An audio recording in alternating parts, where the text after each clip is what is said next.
Good morning, everybody. I think we can get started with this event, the first event for our Research Week Day today. First of all, I want to thank everybody for their engagement and attendance to our Research Week. This week we have a very broad spectrum of events, and the focus and the theme is Frontiers in Innovation. I'm sure everybody's enjoying this focus and the events that kind of integrate under this important title. What we've found in the past few years is that our Research and Education Week really brings people together here at Children's National, both clinical researchers, clinicians, and of course, translational and basic researchers.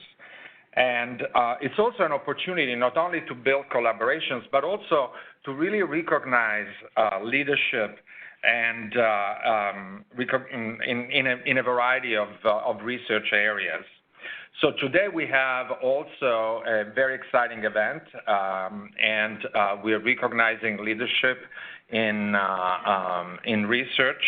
And the presenter today is Dr. Margaret Plack, who is a professor in the Department of Health and Human Function and Rehabilitation Sciences at George Washington University. And the title of her lecture is a very interesting title. I think we can all use this. It's Think Before You Blink, Using Mindful Reflection to Slow Down and Think Deeply. So slow down, think deeply, and enjoy Dr. Plack's lecture.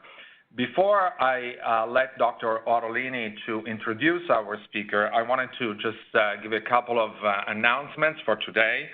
So first of all, in addition to this lecture, which is kindly supported by Dr. Larry Greenberg, we have another lecture at noon, which is the Jill Joseph lecture. And I also would like to encourage everybody to attend the poster session, which is from 1 to 3 p.m. In the main atrium. I don't think anybody has missed it, but the posters are there.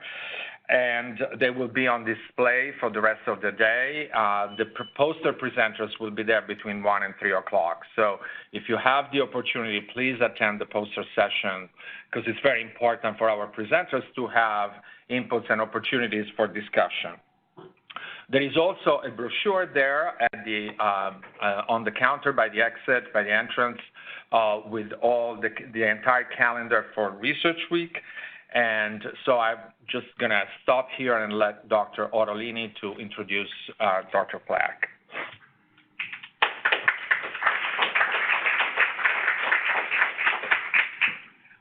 Well, before I introduce Dr. Plack, I would like Dr. Greenberg and his family to please stand up.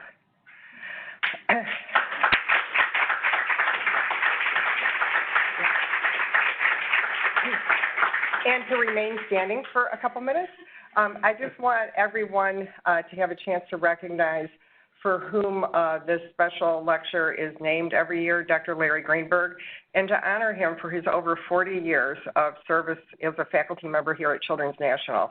He's served a variety of roles in his tenure here at Children's, including clerkship director for over 25 years, and in that role he helped to establish COMCEP, the Council on Medical Student Education in Pediatrics. He also was the first vice chair in DIO here. He still serves as a volunteer faculty member, and he has been a role model for compassionate clinical care for literally thousands of students and residents over the years. He also, I think his biggest, I don't want to say claim to fame, but he's most well known for his work as a pioneer in medical education. Many of the innovations that we now take for granted, like simulation and standardized patients, Dr. Greenberg was a pioneer in starting. He has authored literally hundreds of papers, and in doing so, he's really promoted scholarship in medical education to advance the field. And he's also brought along countless numbers of medical students, residents, and junior faculty as being a master mentor. And so I think this description of him on the slide really doesn't do justice to what we owe to Dr. Greenberg, but it's a good start. So again, thank you.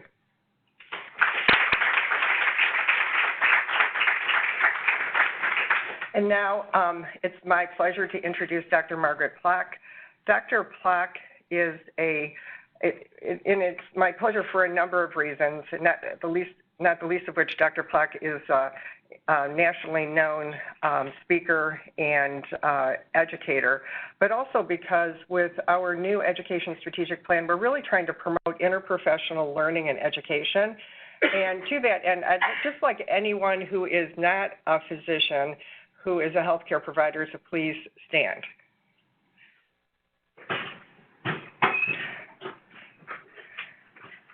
Excellent. So Dr.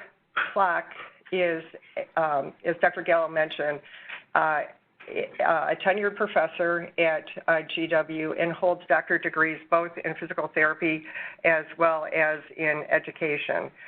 She is known for her work in reflective practice and in promoting different models of education, and she's authored hundreds and either authored or presented hundreds of articles and presented at national meetings, including the AAMC and the Pediatric Academic Society meeting. And she is, she's also authored a book, which is in its second edition, called Teaching and Learning in Physical Therapy, From Classroom to Clinic. And she has also won numerous awards that were given by both professional societies and journals for her outstanding leadership in physical therapy and in education. So welcome, Dr. Plack.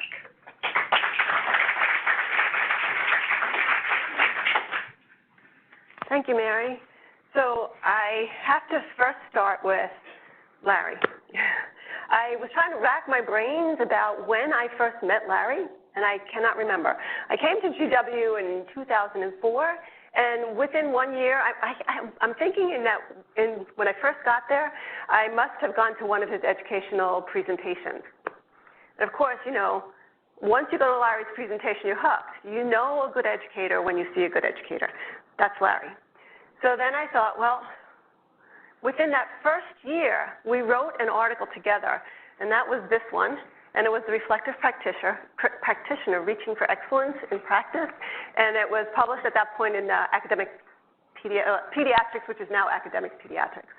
And then it was fast friends from there on in, and we've been writing together, and just he's been such a mentor to me. And the funny thing is, just the other day, I was chatting with him, and then I sent him an email, of course, just to thank him for his mentorship over the years and how wonderful he's been. You know what he writes back to me? He said, it's very funny. We see things from our own lens.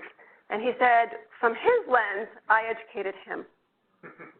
So for me, that's like the beauty of a mentorship that really works so well both ways. I learned so much from Larry, and hopefully I taught him a tidbit or two.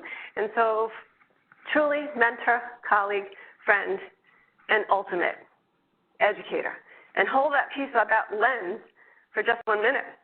So I'm totally honored also to be speaking for a lecture with Larry's name on it, on a topic that I think is both near and dear to both of our hearts, very much so. Today we'll talk a little bit about thinking and blinking and being mindful and being reflective and when to slow down and when not to. So here are the learning objectives. I'll let you read them.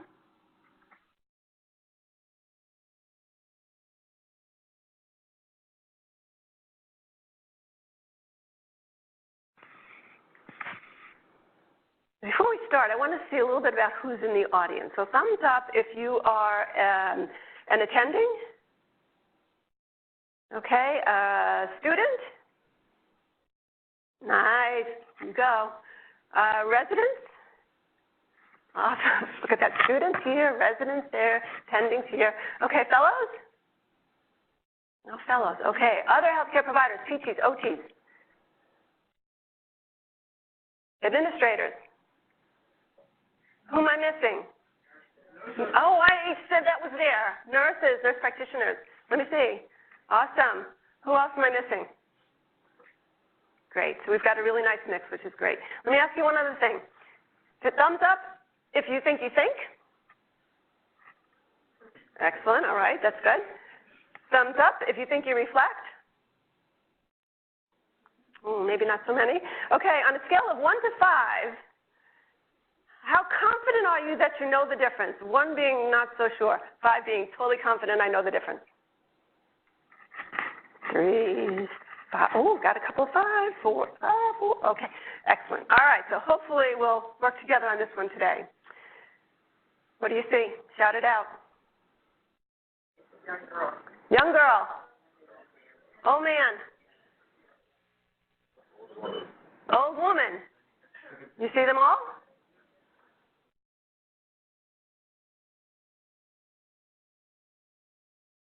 What do you see? A face? A human face? Liar. Liar. Everybody see that? You see it? If you don't, just do this a little bit. Face and liar. So why did I do that? I did that so whether you saw the old woman or you saw the young woman or you saw the face or you saw the liar, all of that is how we perceive the world. And I'm sure that each one of you saw something different first, right? And so our perceptions really come from our own experiences, our own background, what we've had, our own culture and history, right? That's what shapes how we perceive the world. Larry's lens was very different than my lens. That's how we perceive the world. Both of them are correct, but both of them are quite different, right? So that perception, Stephen Covey calls it our internal maps. We have these internal maps. And these internal maps are how we view the world. And from those internal maps, we start to develop assumptions and we start to develop judgments, and researchers would call them hypotheses, which are just like our assumptions. And then based on those assumptions, we start to make some decisions. Key is making those decisions. Make sure they pass through the brain first. We've got to get that brain chomping on those assumptions. Let me ask you something. Are assumptions good or bad? Up if they're good, down if they're bad, in the middle if they're... Okay, I see a mix. So what I will say to you is, assumptions, we are humans. We all make assumptions. We all make hypotheses. We all, based on our perceptions of the world, the assumptions are there, like it or not. Assumptions, sometimes they're right, sometimes not so right. Assumptions are not so bad unless we let our assumptions go from here straight through to our behaviors and actions and decisions without first stopping to think, wait a second, is this assumption correct? Not correct? What's influencing my thinking? How is this influencing my thinking? As humans, we do perceive the world from our own lens. That's just what it is. We make assumptions. We don't see the world objectively. As Stephen Covey would say, we see the world as we believe it to be, not necessarily as it is. That's the fault in being human. That's what human is. As healthcare providers, we are amazing. We truly are amazing. We're data collectors. I was always awed when I would take my kids to the pediatrician, and in about 2 minutes, the pediatrician would say, this is what's going on. I'm like, really? How'd you know that? And so part of that is data collection. I'm a physical therapist. You walk in the door, before you even walk in the door, I see how you open the door. I see how you're standing. I see where your head is. I see what kind of clothes you're wearing. I see how you're looking. I see the expression on your face. I'm already collecting all this data before I even said hello. We are really good at that. Is that a problem? Again, assumptions are what help us. I always think of assumptions as our entree point. It's like your hypothesis. It's an entree point. And then you say, is this assumption correct? What's influencing? We know that our past experiences, our emotions, or whatever's happened in our history influences those assumptions coming forward.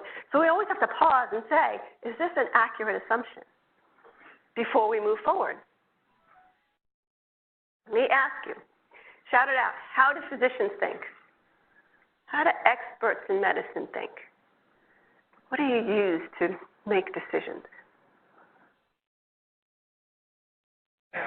Pattern recognition, heuristics. Where do those pattern recognitions come from? Experience.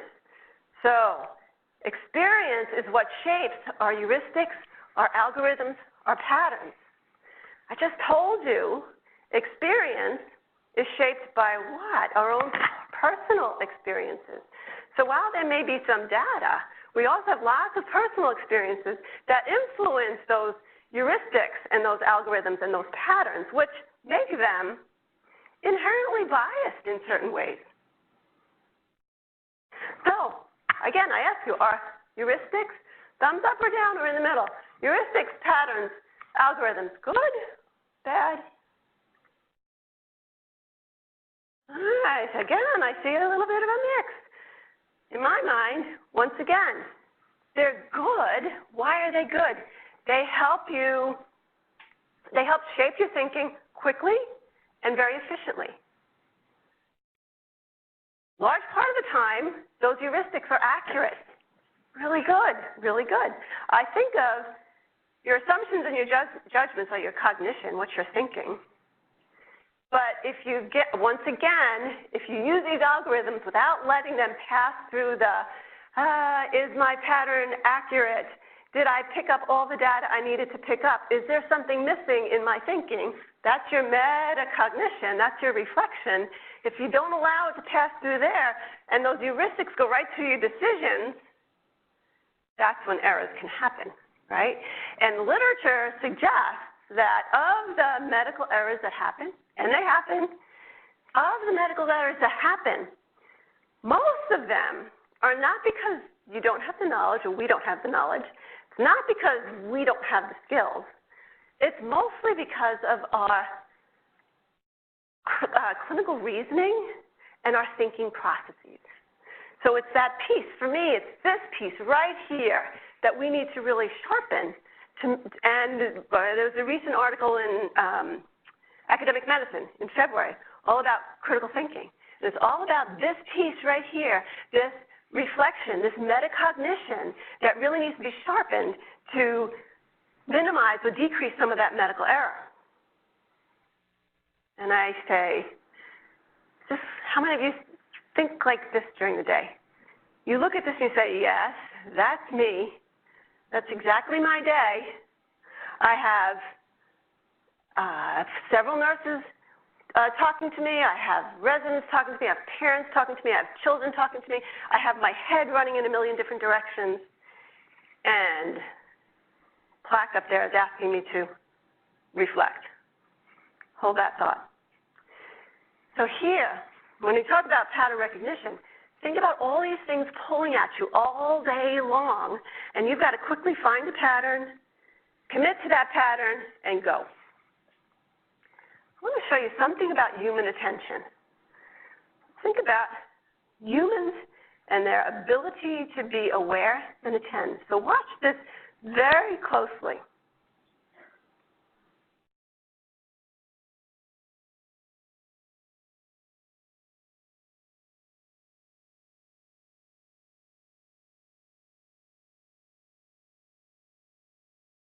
Sound. I think you're going to have to, let's stop for 1 second, see if we can get some sound.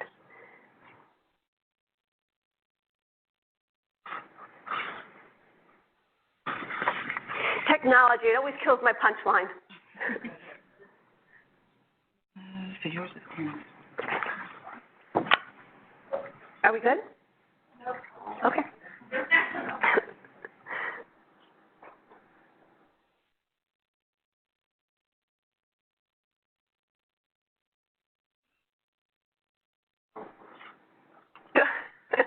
Don't blink.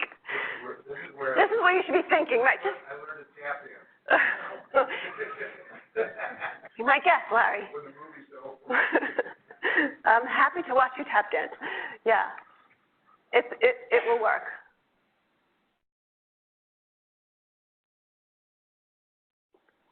Good? Go.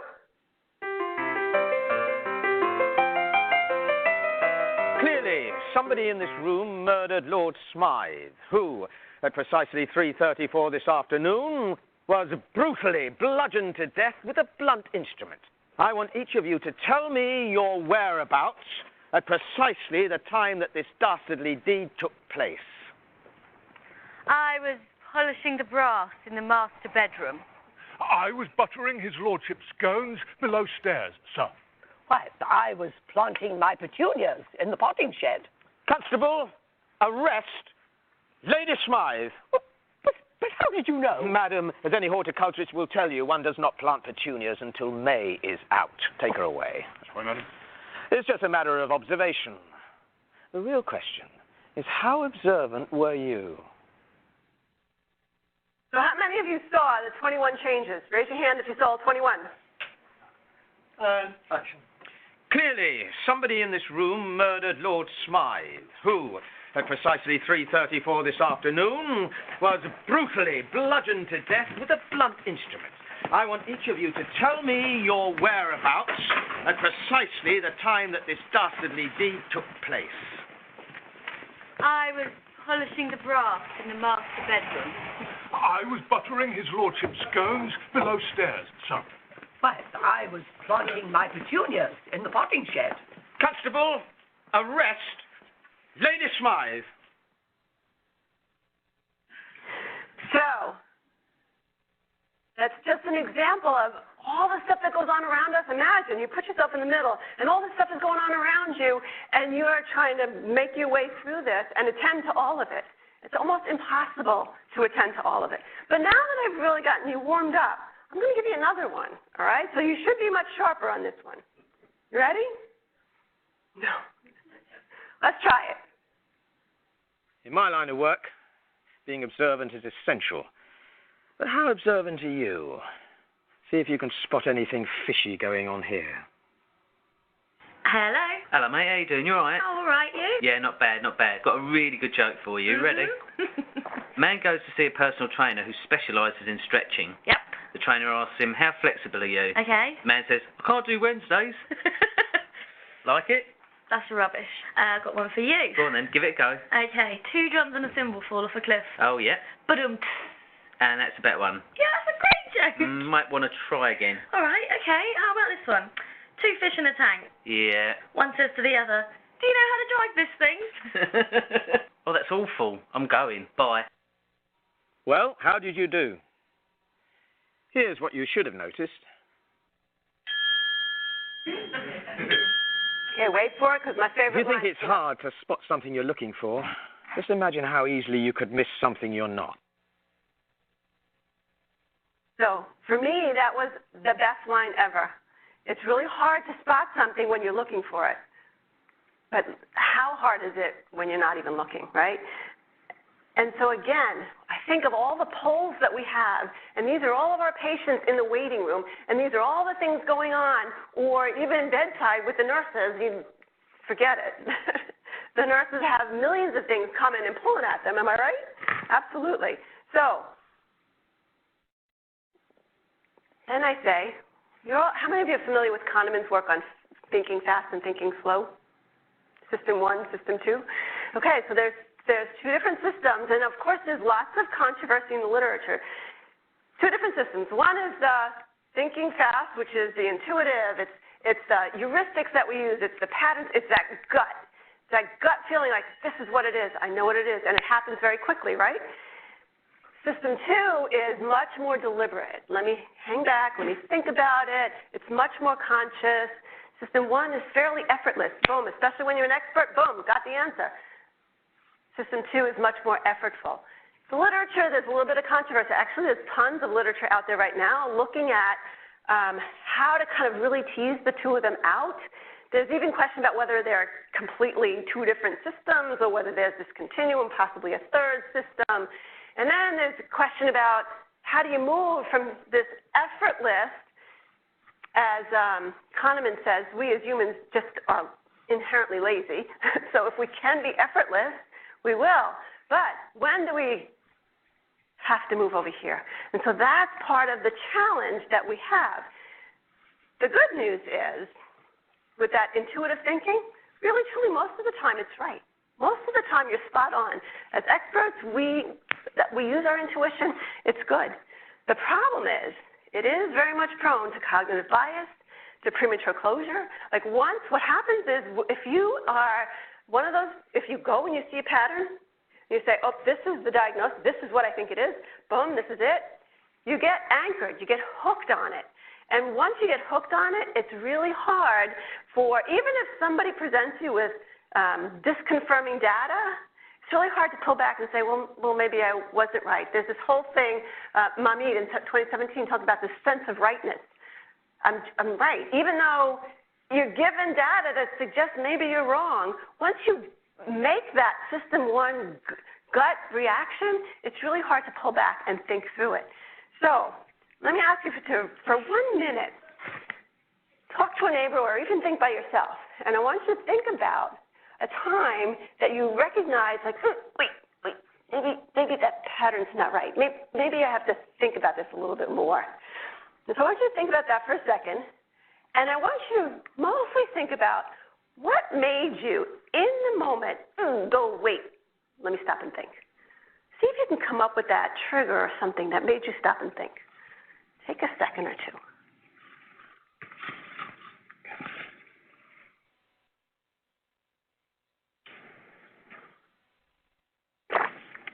If you want to share it with a neighbor, go ahead. If you don't have a neighbor, that's okay. You can think in your own head.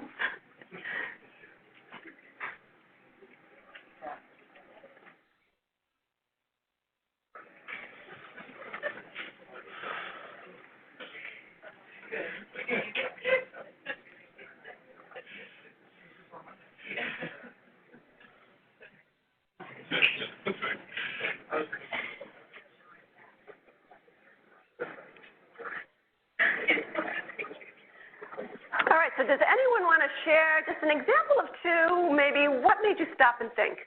What was it that made you go, oh, wait? Anyone? Yes? In the emergency department, we're pathway driven, and the pathways change constantly. And so maybe you're used to the old pathway, or maybe you didn't get their updated email, and you start to go down one path, and all of a sudden you realize, oh, maybe it was that email, and you stop for a second, or someone says, hey, we're not doing that anymore. We need to do it this way. All right. Using pathways, everybody thinks the same way. Mm-hmm. Everybody thinks the same way.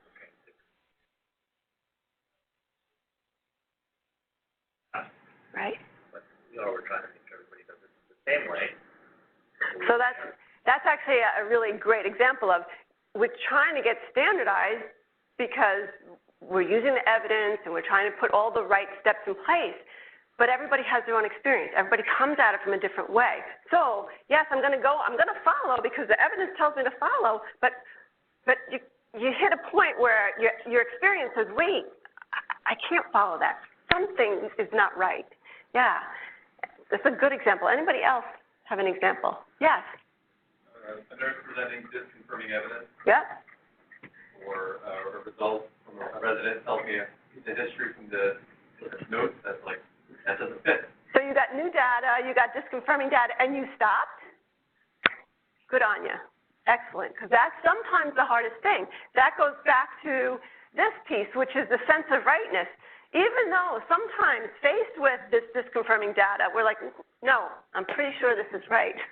So the fact that you stop, that's this kind of stuff. Oftentimes, the stopping is just, there's something like the hackles go up at the back of your neck, like something's for that. There's a funny thing in your stomach, or there's a fleeting image in your head, and sometimes it's just like that. It's just this fleeting thought, this fleeting feeling that comes over you. That's what makes you stop, if you're aware of it. So how do we combat system one error? So we talk about slowing down. And I think everybody in the room would really like to slow down. And you're saying, yeah, right, sure. Not going to happen in this busy environment, so let's see if we can work through some of that. I think it was Hess actually talked about taking a diagnostic timeout. Once you make a diagnosis, 30 seconds. Step back, breathe, question, is this right? Does it all fit? And then go forward. Rather than, you're so busy, make a diagnosis, go, take that diagnostic time out. We'll talk about becoming a reflective practitioner and a reflective skeptic, and we'll talk about really being mindful. So Stephen Brookfield talks about being a critical thinker. Stephen Brookfield is an educator, and he's kind of the guru of critical thinking. And he talks about being a reflective skeptic. Let me tell you, my husband, if you've ever met the man, is the epitome of a reflective skeptic. There is nothing that goes unquestioned. Everything is questioned. I can provide him with evidence. This is what the literature says. This is what the evidence is. He's like, where'd you get that evidence? So everything is questioned. Nothing is taken for granted. And so that's the piece with Stephen Brookfield. Really believes that nothing, regardless of being faced with theory, regardless of being faced with confirming or disconfirming evidence, nothing should be taken for granted. Nothing should be accepted without questions, and then not even our own expertise. We should always question our own expertise. So why slow down? Slowing down really is what helps us not only know what we know, but how did we come to know that? So the how did we come to know that is, what's our knowledge, what's our skill, what are the patterns that we're familiar with, what pattern are we seeing? Remember, I'll take you back to what we first started talking about with those assumptions. And then you're saying, well, how are these assumptions that I have, that we all have as humans, how are these assumptions then influencing what I see in my patterns, right? We saw that video, what we can attend to. We can't attend to everything. So how are my assumptions, how are my biases, how are my values, how is that influencing the decisions I'm making and the decisions I'm coming to? So that's part of the slowing down, helps you recognize that, helps you recognize, well, maybe there is a piece of history that I missed, or maybe there is a piece of data that I missed. And so it really helps you understand a little bit more about your thinking process. And for me, the bottom line on all of this, the bottom three in particular, helps minimize medical error, helps you refine your patterns. Every time you are paused because you got some kind of disconfirming data, what does that do to your heuristic?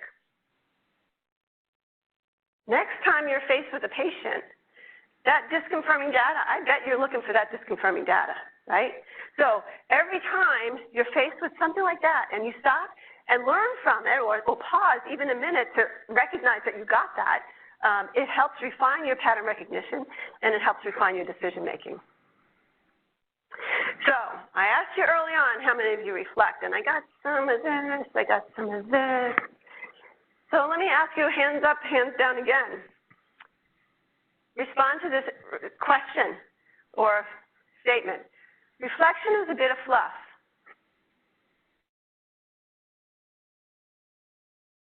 Okay?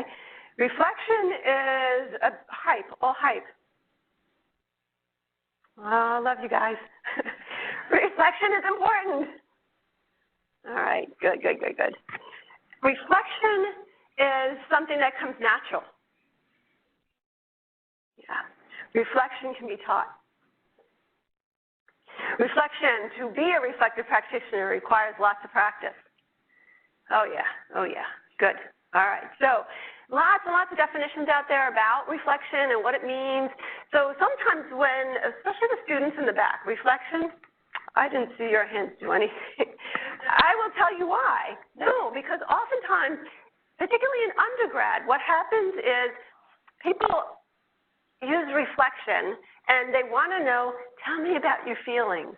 Am I right, students? It's not just tell me about your feelings. Feelings are hugely important because your emotions go into your decisions. But I want to know, what were your emotions and why were they there? And how did they influence your decision making, right? So it's not about, some people think reflection is fluff because they think it's all about emotions. No. It's very much of an analytical process. So we talked a little bit earlier about those triggers or disorienting dilemmas. Something made you pause. When you pause, then you critically analyze. Figure out, what is it that made you pause? What made you pause? Why? Was it something you felt? Was it something you thought? Was it something you saw? What made you pause? And then analyze, and from that, sometimes a new perspective, and sometimes confirming what you have already thought.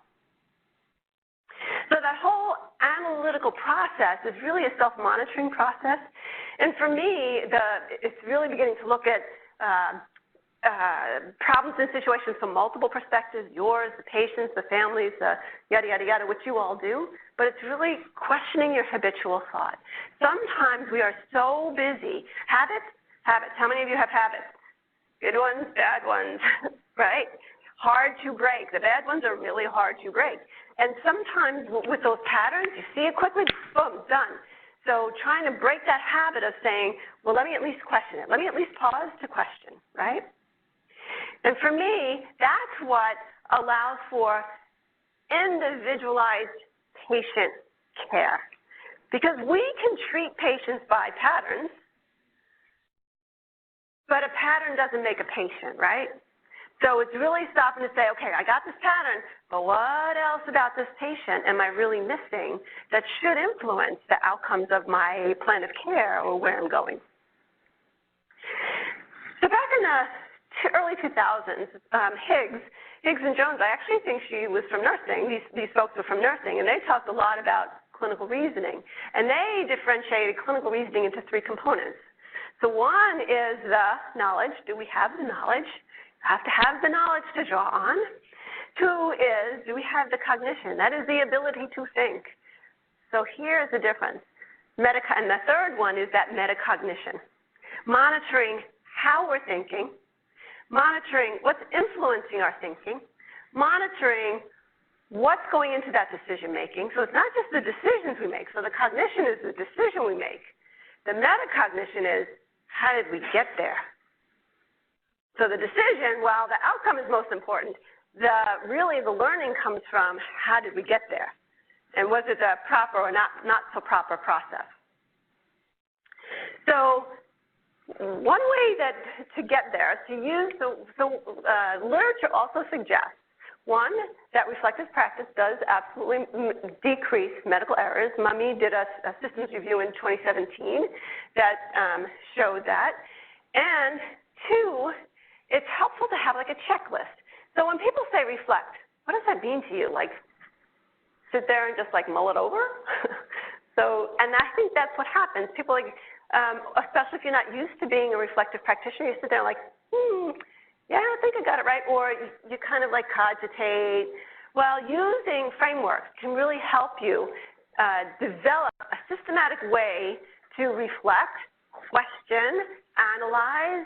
And not only does it help you, what happens when you have a checklist? Things go faster for you, a whole lot faster. And not only does it go a whole lot faster, but two, it's much more comprehensive in how you approach things. When you have that checklist, you go bum, bum, bum, got it. So one of the things that Larry and I have worked on over the years is talking about the three different reflective practitioners and how from that you can develop really effective questions to help you think through that reflective process. So here, why do we want to go through these different frameworks? Helps you understand how we think, but also helps you think about the types of reflection you use and the depth of reflection you use. It helps you focus your reflection on, rather than, I'm not sure, what questions do I ask? Did I ask all the questions? This gives you strategies to do that. So in this, for a short period of time, I will go through the reflective frameworks. The workshop after this, I'll actually go into really talking about the questions and how to develop, perhaps how to develop your own checklist of questions to help you go kind of refine your own reflective process. So the first one is Donald Schon. Donald Schon is, how many of you are familiar with Donald Schon? Donald Schon is very well known in education. We often refer to him as the reflective guru. And he talks about reflection in action, on action, and for action. Reflection on action is something you all do. You saw a patient, you walk away from the patient, you think through, okay, let me make sure I did that right. And anybody who writes a note, that's your reflection on action, something we do routinely. Reflection in action is the hardest thing to do. That's the pause in the moment, question what's going on, confirm, disconfirm, ask all those questions, change what you're doing in the moment to make sure that the outcomes are the best they can be. That's a hard one. And then the one that's most important also is reflection for action. What did I learn from this patient that I can then use to reframe, reshape, refine my heuristics, my patterns, how I think of my decision making. So those are the three components of Donald Schon. Jack Mesereau, on the other hand, I made up these titles, so the time-dependent versus this. Jack Mesereau doesn't really look so much at the time. He looks at the breadth of your thinking. So he has also three components. One is content, and so content is trying to unpack the situation, trying to figure out, trying to really understand the depth of what's going on in the situation from your perspective, from whoever else is involved in the situation, trying to really see what am I missing, are there things that I need, is there data I need to collect, is there more information I need, so that's the content. Process is looking at strategies or processes, how did I come to this decision? And is there another approach I can take? Are there other strategies I can use? Was the process I used to come to this decision an effective one or not effective one? What made it effective? What didn't make it effective? So looking at the process you're using. And then the third one, the most difficult, is premise reflection. And premise reflection is getting at those assumptions. What assumptions did I bring to this patient scenario that may have influenced my thinking? And the challenge with premise assumption, with premise reflection, assumptions are just that. We don't recognize them.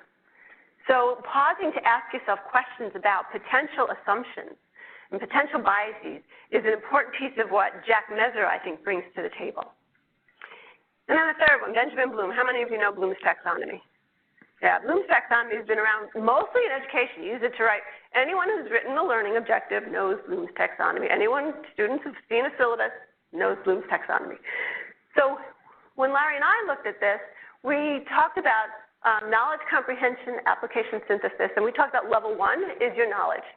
Do you have the facts? Do you have the knowledge? So it's number two, level two is the analysis and application. And number three is the decision-making, basically. What often happens is you have the knowledge, you have the pattern, you go right up to the decision-making. You forgot the middle piece, which is the analysis piece. So that's the pause. Step back. Okay, I've got all this information. This is the decision I want to make. Let's make sure that I've gone to that comprehensive analysis piece to make sure the decision I made is actually based on the facts and the knowledge that I have. So I see you all out there, and you're all saying, no, this is what my day looks like. Really, really, really, this is what my day looks like. And you expect me to go back and say, content, process, premise. So here's the problem. We know, we've already seen that humans have a limited capacity for attention. We know that there's a limited amount of working memory to be able to manipulate whatever information is in there. We also know that time and stress degrade performance. How about multitasking? We know that humans are single-channel operators. They are not multitaskers. What happens is you quickly switch from task to task to task to task to task, and that exhausts the brain, totally exhausts the brain. And finally, we know that fatigue increases error proneness. So let me ask you one question again. Think to yourself, prepare for a second. I want you to go right to the last one. During your day, when you look like this, when you look like that, how do you stop your mind from racing and racing and racing? Stop it long enough to focus and be in the moment. Let's see, we've got students in the room. Let's see if we can share a couple of strategies that you use to slow your mind down, because they certainly can't, can you? Maybe. So think for a minute, share with another one, see if you have some other, I can share a couple of strategies we can help out the students in the back.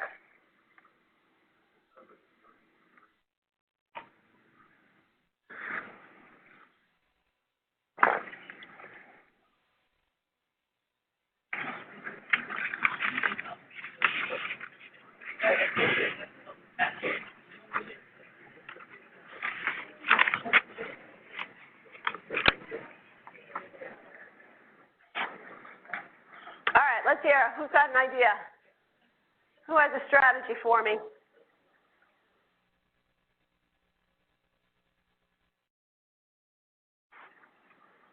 Nobody can slow down? That's a tough one. It's a tough one. It's very much a tough one. But I'll tell you, Epstein has been talking about mindful practice for some time, right? You're all familiar with Epstein. And he talks about the mindful practitioner, and he talks about attending in a non-judgmental way to yourself. Really attending to what you are, what's going on in your own body before you can attend to your patient. Right? I always tell my students, when I talk about this with my students, because we do a lot of reflective practice in the PT program, and I always tell them, you have to have two conversations. It's almost like you're schizophrenic. You're talking to your patient, and you have to be very mindful. You have to listen to your patient actively. You have to hear what your patient's saying. You have to come up with questions to ask them. You have to watch their face. You have to think about, what are they not telling me? And then you have to have this background conversation in your head saying, what am I missing? What is this face telling me? Why is this patient so emotional? Why am I feeling emotional right now? So you have to have all this conversation going on in your mind. In order to do that, you kind of have to shut everything else out. And part of it is slowing your mind down enough that you can be mindful of what's going on in front of you, right? So one of the strategies they talk about is SIFT. So stopping, intentionally attending to sensations, emotions, feelings, thoughts. And then examining, questioning, and verifying. Why am I feeling these sensations, seeing these images, having these thoughts? Developing like an outside observer self is what Epstein calls it.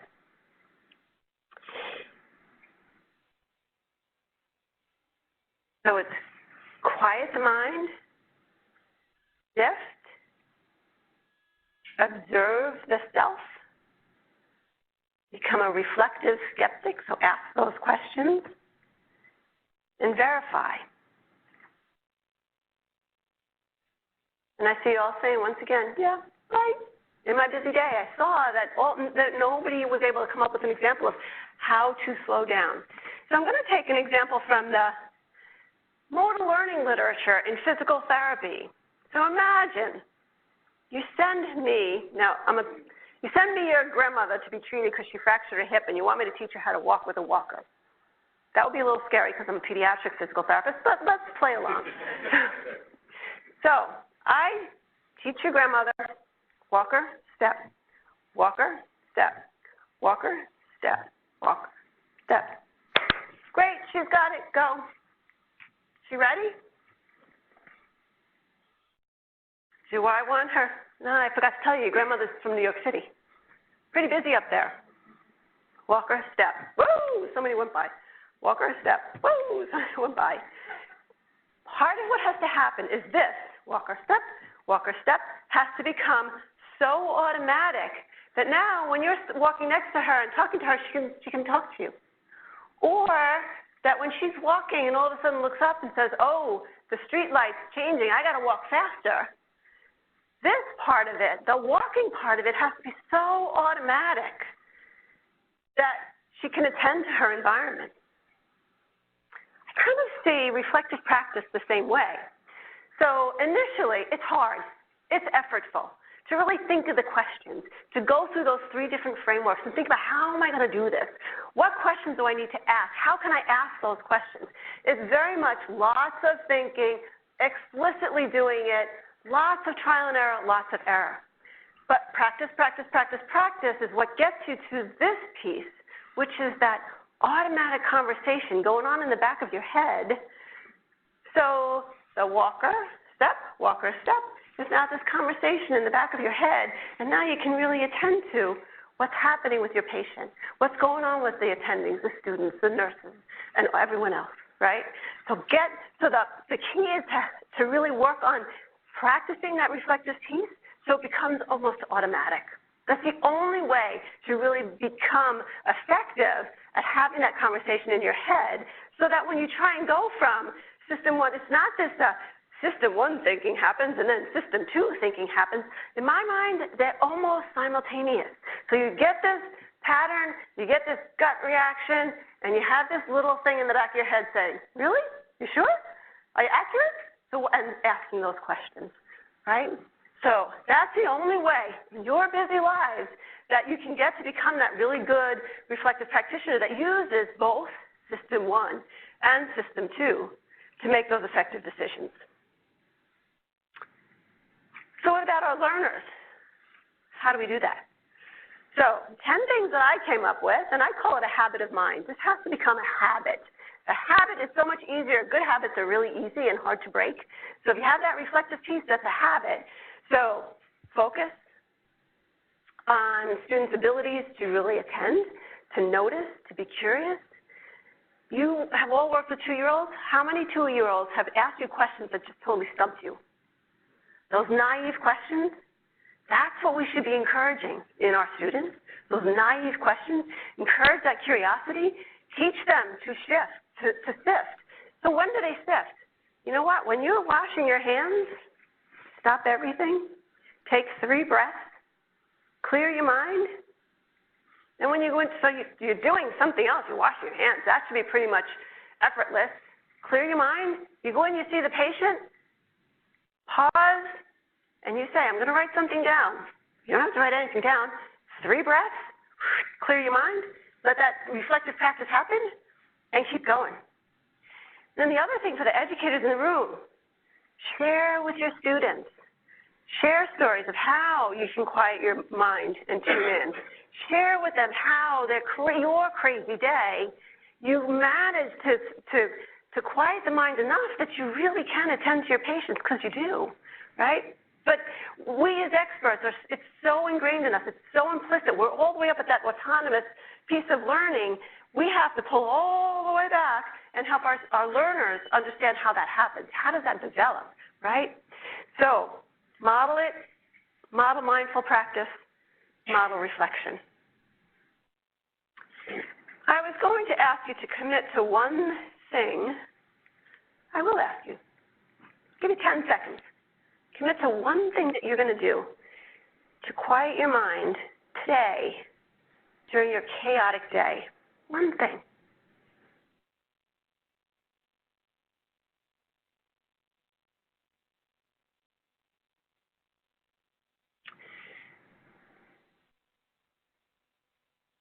Okay, key points.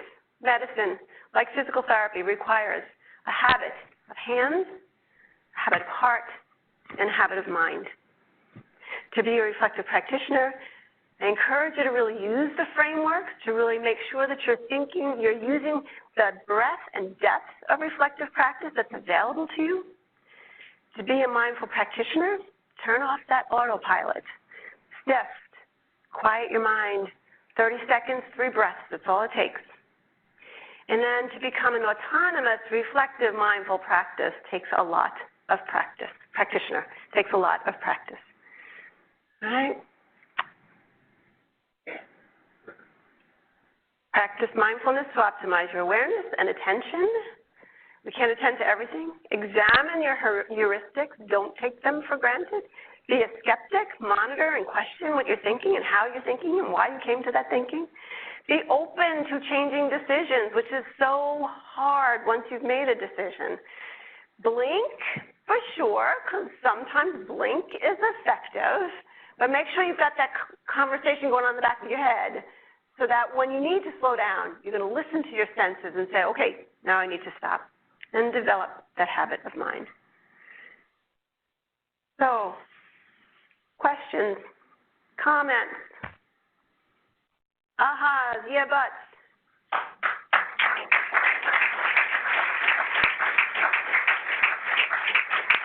I do hope I gave you just a couple of things to think about. I know in such a busy day, it's really, really, really hard. But I wish you luck in your pursuit of becoming reflective or refining your reflective practice.